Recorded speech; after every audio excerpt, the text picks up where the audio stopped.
यमपुरी जाने की जो मार्ग होती, जो कठिनाई होती है,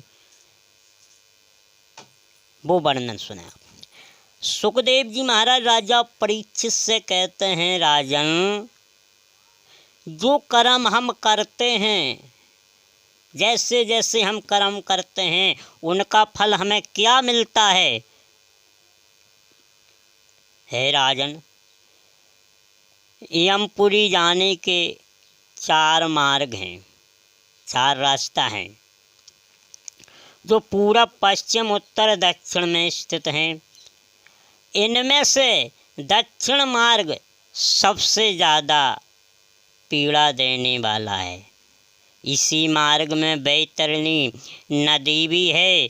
इस नदी में खून और पीप से लतालत भरी हुई है महाराज। जब लोग इस नरक से गुजरते हैं तो जब इनको प्यास लगती है तो इनको महाराज खून और पीप पिलाई जाती है, हैं? व्यक्ति को इस नदी में कई प्रकार के भयानक कीड़े एवं अन्य जल जीव होते हैं, लेकिन ये किसके लिए है नरक? जो बलात्कारी होते हैं, जो बलात्कार करते हैं, विभाचारण करते, उनके लिए भयानक नदी है। यही नदी होकर यमपुरी मार्ग का ले जाती है महाराज। अच्छा देखो, बलात्कार करने वाले को एक समान सज़ा मिलती। देखो, वहाँ अन्याय और न्याय बराबर होता है। हमारे यहाँ होता है कैसा न्याय? बोले महाराज, ये लड़की है, इसकी न्याय हिसाब से होना चाहिए। अच्छा, लड़कों को गलत और बड़ा न्याय होता है महाराज, हैं? बोले इनको अपने हिसाब से निर्णय दो। क्यों? यहीं तो यहाँ न्याय अन्याय होता है। लेकिन यमराज के यहाँ किसी के साथ कोई पक्षपात नहीं, वहाँ सबको एक नज़र में देखा जाता है महाराज, हैं? चाहे स्त्री हो या पुरुष हो, सबको एक सज़ा मिलती है। नरक में ले जाकर व्यक्ति को यमराज उनकी सामने लेकर के खड़ा करते हैं महाराज कि भाई तुमने क्या क्या पाप किए हैं, क्या क्या पुण्य किए हैं।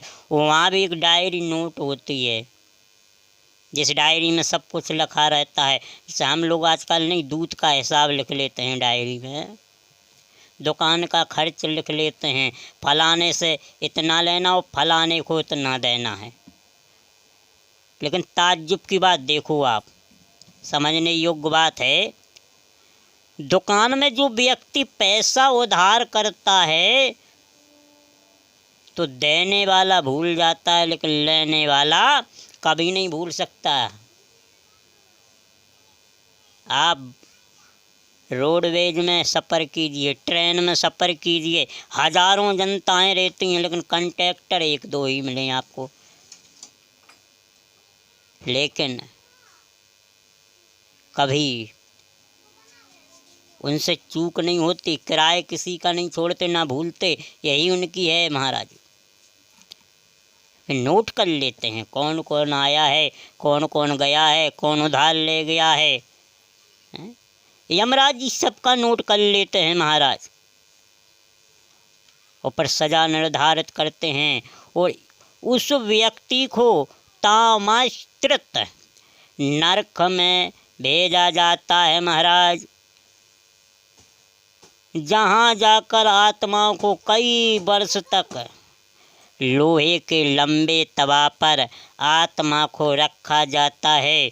जो तवा 100 योजन 400 किमी लंबा एवं इतना ही चौड़ा है महाराज।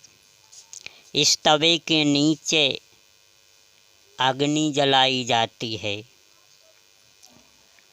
इसको इतना गर्म किया जाता है और इसके नीचे जब अग्नि प्रकट होती, अब आप दिमाग लगाओ, थोड़े चिक जाते, घबराते कि नहीं घबराते?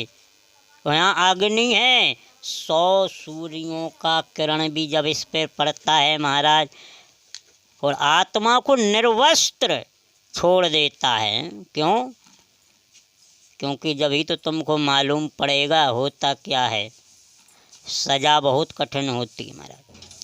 सज़ा पूरी होते उसके बाद आत्मा को अन्न कई वर्ष तक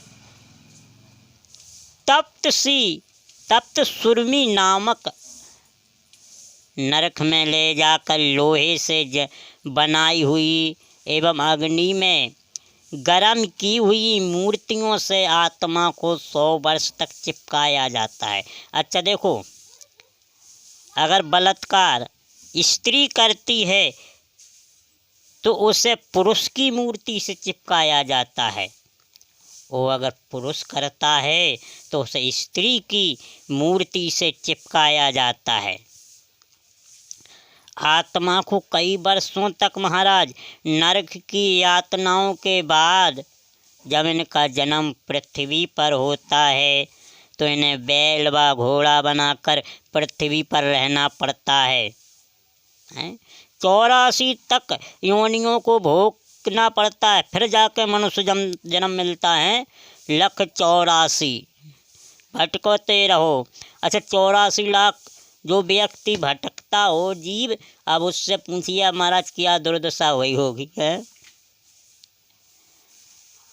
जब मनुष्य को शरीर मिलता है तो मनुष्य किसी भी रूप में मिलता हो वह सदा रोगी बना रहता है।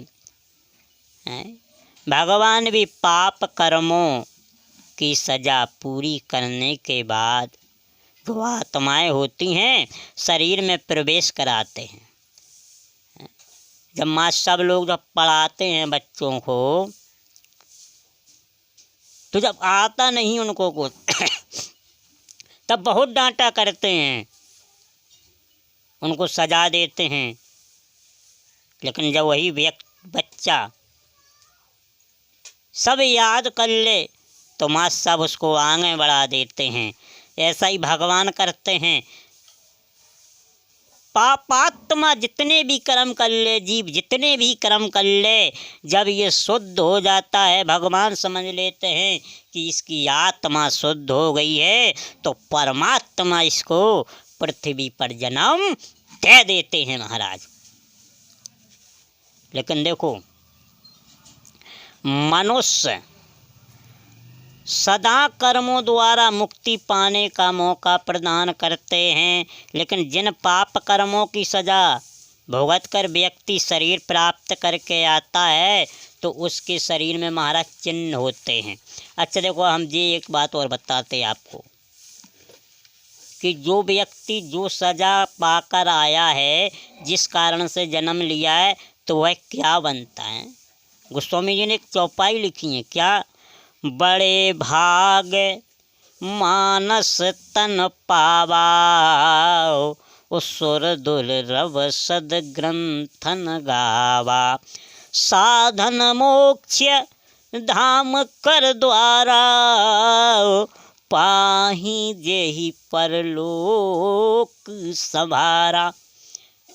हमारा शरीर कितना है? बोले बड़े भाग मानुष तन पावा, बड़े भाग मानस तन पावा। देखो, बड़े भाग से हमें मानुष तन मिलता है। अच्छा देखो, शरीर किसका है? ये हमारा शरीर कौन है? फिर बोले देखो, जब जन्म होता है किसी का तो लोग कहते देखो यार आँख कितनी अच्छी हैं इनकी हैं। मिर्गा कहता है भैया आँखें हम इनकी हैं जे, मिर्ग नयनी आँखें नहीं कहते लोग, मिर्ग नयनी आँखें। बोले अच्छा आँखें तुम्हारी हैं? अरे हमारी नाक देखो कितनी सुंदर है।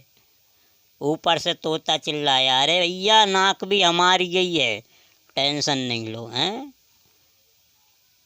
बोले अच्छा नाक भी तुम्हारी है? हमने कहा देखो हमारी बोली कितनी सुंदर है। अब तो ये किसी की नहीं, बोली तो हमारी कितनी सुंदर है। ऊपर से कोयल बोली, अरे भैया ये भी हमारी ही है, आपकी नहीं है, टेंशन नहीं लो हैं। तो कहा महाराज जब सब कुछ जानवरों को है, पक्षियों को है, तो पर हमारा क्या है? तो हमने कि भैया यही है क्या, बड़े बड़े भाग मानस तन पावाओ, सुर दुल रब सद ग्रंथन गावा, साधन धाम मोक्ष कर द्वारा, पाही जेहि परलोक सवारा। देखो, पक्षियों जानवरों के लिए कोई साधन नहीं है, वो हमारे लिए साधन है, इसीलिए साधन धाम मोक्ष कर द्वारा। सुखदेव जी कहते हैं, राजा परीक्षित, भगवान विष्णु ने गरुण से कहा, जो व्यक्ति ब्रह्म हत्या के कारण नरक की सजा काट कर आता है, उसके जीवन में 6 रोग होते हैं। ध्यान से सुनना, जो मर कर आते हैं उनके वो क्या करके आए उस जमाने में, इस जन्म में मालूम पड़ जाता है। ध्यान से सुनना है, जो ब्रह्म हत्या के कारण नरक की सजा काट कर आता है, उसके जीवन में 6 रोग होते हैं। जो व्यक्ति गाय को सताने वाला होता, मूर्ख एवं कुबड़ होता है वो व्यक्ति। जो व्यक्ति कन्या की हत्या करने वाला होता है, वह व्यक्ति कोढ़ी होता है महाराज, और चंडाल योनि में जाना पड़ता है। जो व्यक्ति लड़कियों के साथ गलत काम करता है, तुम्हारा उसे मिलेगी बहुत बड़ी सजा, उसे बहुत बड़ी सजा मिलती है महाराज। जो व्यक्ति झूठी गवाही के कारण नरक की सजा काट कर आता है, तो वह व्यक्ति गूंगा होता है, बोल नहीं पाता है। वहाँ बहुत बड़बड़ाया, ये हुआ वे हुआ फलाना ढिकाना, वहाँ बोलता ही बंद हो गया है। अब उससे पूछो, क्यों भैया क्या नाम है, यही कहेगा हूँ, तो बोलती निकलना ही नहीं है महाराज। जो व्यक्ति मांस खाने वाला व्यक्ति है, वह सदा रोगी रहता है। जो व्यक्ति मांस बेचने वाला है, वह व्यक्ति भाग्य साथ नहीं देता। जो व्यक्ति मांस बेचता है, उसका भाग्य साथ नहीं देता। अच्छा देखो, चाहे इतने जानवरों को कट कट कर काटता रहता है, लेकिन कभी अमीर हुआ बताओ? हजारों मुर्गा बकरियां को काट देगा, लेकिन बेचने वाला जरूर अमीर हो जाएगा, काटने वाला अमीर नहीं हो सकता। ये बात परम सत्य है। जो व्यक्ति सोने की चोरी के कारण नरक की यातना काट कर आता है, तो उस व्यक्ति के नाखून नहीं होते, ये सुनारों की कमी है। जो व्यक्ति अन्न की चोरी करता है, वह व्यक्ति चूहा होता है। जो व्यक्ति दूसरों को दिए बिना मिठाई खाता है, वह व्यक्ति कठ मांडा रोग होता है। अच्छा, यही बात हमें गलत है। क्यों? अगर मिठाई इतनी सी होवे, अब वो बेचारा कहीं से लेकर आवे, और घर में अगर 4 रिश्तेदार हो, अगर वो बाँट बे नेक नेक, तो वह तो झूर नहीं मिले हैं। लेकिन वो भी बड़ा विचित्र है, बोला भले ही काठमांडू मिल जाए, लेकिन हम अच्छी महंगी मिठाई इनको खिलाएंगे, खुद खा लेता है। रोग होता है महाराज। जो व्यक्ति अभिमान के कारण गुरु का अपमान करने वाले व्यक्ति को मिर्गी का रोग होता है। जो गुरु का अभिमान करते हैं, उन व्यक्ति को मिर्गी होती है। जो व्यक्ति पुस्तक चोरी करने वाला है, वह व्यक्ति जन्म से अंधा होता है। अंधा भी बड़ा काम की चीज़ होती है महाराज। पैसे गिनवाओ तो एक एक पैसा ऐसा गिनेगा। अच्छा, हम तुमसे 1-2 रुपये यहाँ वहाँ हो जाएंगे, अंधों से कभी 1-2 रुपये होते नहीं हो सकता। पूरा रुपये गिनेगा, ये 10,000, ये 5,000, ये 2,000। जो व्यक्ति विष की चोरी करने वाला बिच्छू होता है, और जो व्यक्ति संघादित पदार्थ की चोरी करता है, वह व्यक्ति सचुंदर होता है। माने किसी के यहाँ ब्याह काज होवे, वो आजकल का तो नियम हो गया, शादियों में जाते पन्नी जेब में खुर्च लेते, ये माताएं ज़्यादा करती हैं। वो फिर वहाँ से अपनी पत्तल में से 4 रसगुल्ला उठाएंगे, उसकी पत्तल आपने खाए तो नहीं है, नहीं घर पे लड़का है उसके लिए ले जाएंगे, अच्छा हाँ, उसके भी रख लेंगे रसगुल्ला। वो परसने वाले आएंगे, भैया घर में लड़का है 4 और दे दो, पन्नी भर लेगी, वह धोती में दुकाई और निकली चली जाती। ये माताएं के काम है, भंडारों में ज़्यादा होता ये काम है।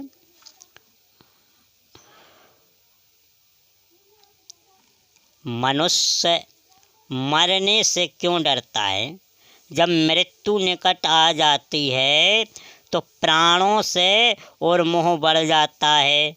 जैसे किसी मनुष्य के पास अधिक धन हो, वह मनुष्य बहुत खुश होता है, वैसे ही व्यक्ति अपने प्राणों से बहुत प्यार करता है।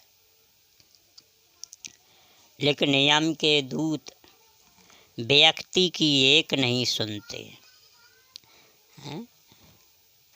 व्यक्ति की आत्मा को शरीर से निकाल लेते हैं, यम पास में बांधकर व्यक्ति को लाख जोर लगा रहे, लेकिन यम पास से मुक्त नहीं हो पाता। अच्छा देखो, अगर यमराज जी अगर हमारे पास आवे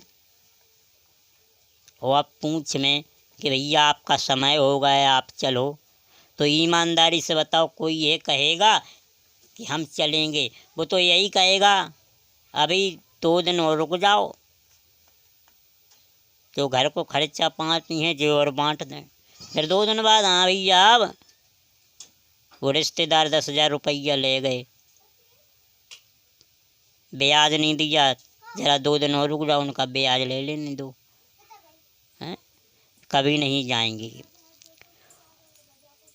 अब देखिए, व्यक्ति अंत में अपने सगे संबंधियों को छोड़ जाना पड़ता है। जब मृत्यु की घड़ी निकट आती है तब यम के दूत मारने वाले व्यक्ति के सामने आकर खड़े हो जाते हैं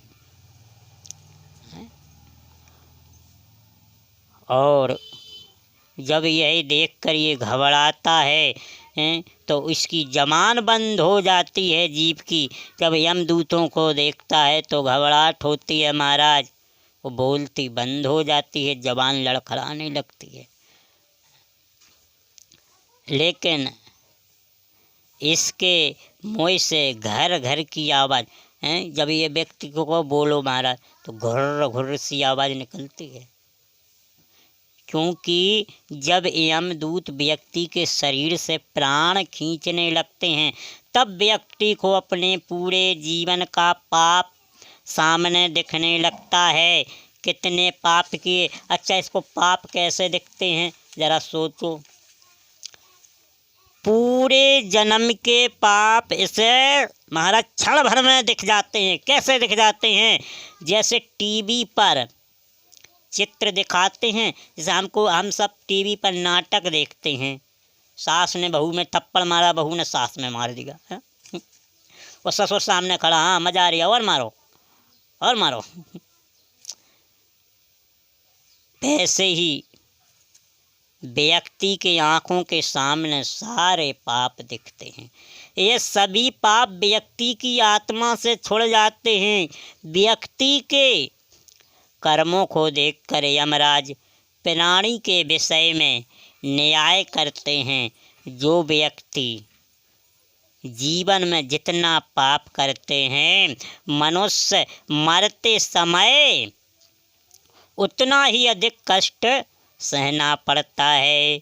इसलिए तो कहते हैं भैया कुछ सदगति कर लो, मरते समय तो सही मरो। कछु तो सोचत अरे यार मर जाए तो मर जाए, हमें कौन देखने आने हैं। लेकिन महाराज जैसे कोई बालक गलती करने पर अपने माता पिता के पास जाने से डरता है, वैसे ही व्यक्ति को मरते समय अधिक कष्ट होता है और वही व्यक्ति मरने से डरता है। वैसे ही मुक्ति पाने के लिए मोह का त्याग बताया गया है। जो व्यक्ति मोह से मुक्त हो जाते हैं उस व्यक्ति को मरते समय कम कष्ट होता है। मोह माने ये नहीं है धन दौलत, हाँ, अपनी घरवाली को भी छोड़ो, बच्चों को भी छोड़ो, ये मकान बंगला ऐश आराम ये भी त्याग करो। ये नहीं है कि हमारा सब अच्छा। देखो, जब हम सत्संग करने जाते, कथा सुनने जाते हैं, तो उस समय पंडित जी कहते हैं भैया बेकार की मोह मामा है छोड़ दो, तो उस समय कितना अच्छा लगता, हाँ बेकार की चीज़ें हैं। लेकिन थोड़ी देर में घर आते हैं, अरे हमारे बच्चे आ गए, हमारी बीवी आ गई। एक पंडित जी कथा कह रहे थे, वो कथा में बोले देखो, जो व्यक्ति भत्ता खाता है वो नरक में जाता है। बैगन खाना बेकार चीज़ है, बहुत बैगन की उन्होंने बुराई की, लेकिन पंडित जी को बैगन ही सबसे अधिक प्रिय था। बैगन की सब्जी बने, बैगन के पकोड़ा, पूड़ी, कचौड़ी, बैगन ही बैगन का माव, और कथा में बैगन की बहुत बुराई की। घर आए, पत्नी से बोले हाँ बैगन की सब्जी बनी, लिया हो तुम जल्दी, बहुत जोर की भूख लग रही है। पत्नी बोली हमने तो बैगन की सब्जी फेंक दी। कहा अरे सब्जी क्यों फेंक दी? बोली महाराज वैसे तो हम कभी कथा में जात नहीं हैं, आज सोची आपकी कथा सुनवाएं, तो वहाँ पर आप कह रहे थे बैगन छोड़ दो, बैगन खाने से शरीर नरक में जाता है, बहुत आप बुराई कर रहे थे। तो मैंने कहा जब पति ने इतनी अच्छी बात कही तो इसको फेंक दो। पंडित जी बोले अबे मूर्ख, तुम कथा को चूल्हे तक ले आई?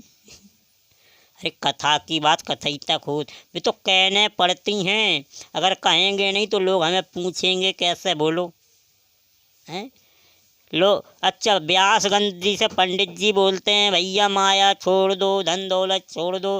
अब पंडित जी से कहो आप अपनी निछावर छोड़ दो, तो पंडित जी व्यास गद्दी से उठ के और भाग जाएंगे हैं क्यों? कहना जरूरी है। भगवान कहते माया छोड़ दो तो मरने के में कष्ट कम होगा। अब सावधान से कथा सुनो। मरने के बाद पिंडदान करने का क्या रीति है? कुछ लोग मरने के बाद पिंडदान क्यों करते हैं, ध्यान से सुनो। मरने के बाद पिंडदान करने से व्यक्ति का एक सूक्ष्म शरीर बनता है। इस शरीर से में बसकर आत्मा को 1 साल में इतनी दूरी तय करनी पड़ती है जितनी दूरी कोई भी व्यक्ति पूरे जीवन में नहीं चला होगा। और सबसे बड़ी बात तो ये है कि इस दूरी को तय करने के लिए ना तो आपके पास गाड़ी है, ना घोड़ा है, ना मोटरसाइकिल है, ना फटफटिया है, ना बुलेट है, ना स्कॉर्पियो है, ना ट्रैक्टर है, ना स्कूटरी, कुछ नहीं है, सिर्फ पैदल चलना है। गरुड़ पुराण में पहले अध्याय में लिखते हैं कि व्यक्ति के मृत्यु के बाद पापी मनुष्य 2.5 मुहूर्त यानी लगभग 24 घंटे में यमदूत वायु मार्ग से व्यक्ति के कर्मों को यमलोक में ले जाते हैं। वो यहाँ यमराज व्यक्ति के कर्मों का लेखा जोखा करते हैं। जैसे मास्टर बच्चे को लिखा शब्द गलत करते हैं, फिर मास्टर बच्चे को डंडा देते हैं, वैसे यमराज उन्हें सजा देते हैं। इसके बाद यमदूत वापस व्यक्ति की आत्मा को लेकर पृथ्वी पर आते हैं और मरे व्यक्ति के घर में 13 दिनों में परिजनों द्वारा दिए गए पिंडदान से उस व्यक्ति का सूक्ष्म शरीर तैयार होता है। इस सूक्ष्म शरीर से बसकर आत्मा 13वें दिन यमलोक यात्रा करते हैं, फिर किसी के गर्भ में सूक्ष्म शरीर प्रवेश करते हैं, अपना जीवन जीता है। अच्छा देखो, जब मनुष्य मरता है तो कितनी दूरी तय करनी पड़ती है, ध्यान से सुनो। 1 साल में व्यक्ति को कितनी दूरी तय करनी, 99,000 यानी 11,99,000 किलोमीटर चलना पड़ता है महाराज। इसके आगे सुखदेव जी ने ये भी बताया कि व्यक्ति गर्भ में आता है तो कैसे उसका जन्म होता है, कैसे उसका जो है कि शरीर बनता है महाराज, सारा तत्व बताया।